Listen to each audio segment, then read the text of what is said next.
ஆடைக்குள் வைத்த அழகினை எடுத்தேன், ஆசைக்குள் வைத்து உனக்கென கொடுத்தேன். இதமாகத்தான் பதமாகத்தான் என்னை தீண்டு தாகம் தணியும். ஓடைக்குள் வந்த மலரினை பறித்தேன், ஓசைகள் இன்றி மணி முத்தம் பதித்தேன்.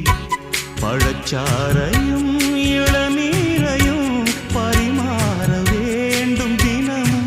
அந்திப்பகல் வந்ததொரு இன்ப மயக்கம், அஞ்சு விரல் பட்ட இடம் மெல்லச் சிலிர்க்கும். எங்கெங்கே தொட்டாலும் அம்மம்மா உற்சாகம் அங்கங்கே உண்டாகும். வா கன்னத்தில் கன்னம் வைக்க ஒத்துக்கு